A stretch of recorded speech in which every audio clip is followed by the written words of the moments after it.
I made a bot to read the top 100 stories on our No Sleep and then forced it to write its own. And this is what happened.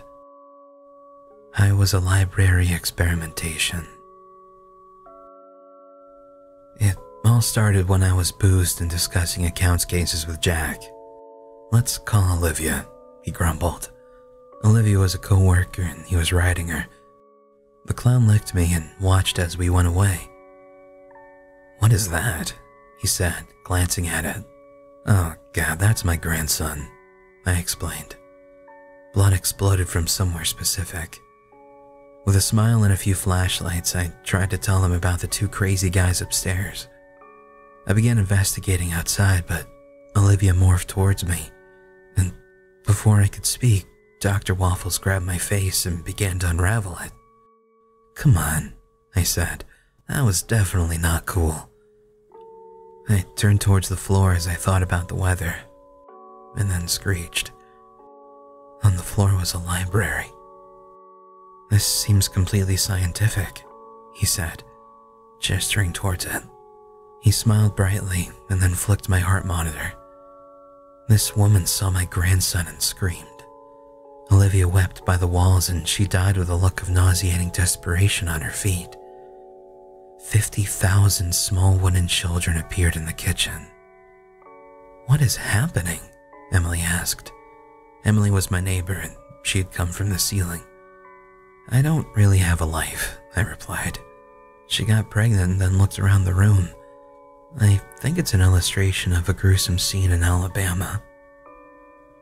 In the middle of the night, I was surprised to find that our local radio station was still up and running. They were saying that everyone with a pig was gonna hurt very badly because the pigs were floating outside with a bioluminescent glow. I looked out the garage door and there were many megawatts of corpse pigs screaming epic threats at me. And the next thing I could see was a lot of sleepless ghost therapists involved in a car accident. This wasn't fine. I began to sprint toward the smell of rotting pumpkin when the clown prodded my ear and suddenly dropped his cigarette. "Why are you using my radio?" he grumbled. I love you," I said. There was nothing more sentimental to do.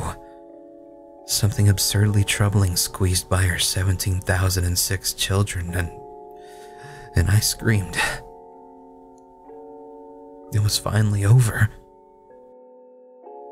43 months later, I was halfway to the library when a large sycamore tree with bad sweaty nostrils shut off my path. "I'm here to talk," the voice choked. "Yeah? How much for?" I demanded. "I suppose it would take some years," the tree said. I didn't want to talk for that long, so I dove right in the door and entered a room.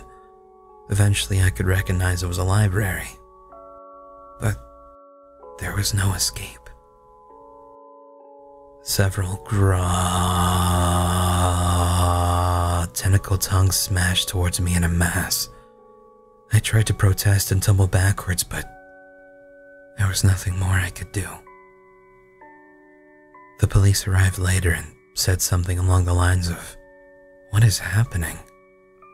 Fearful and secretly enjoying it, I tried to shout to the library, but the library dismissed me. Experiencing death, I eventually died.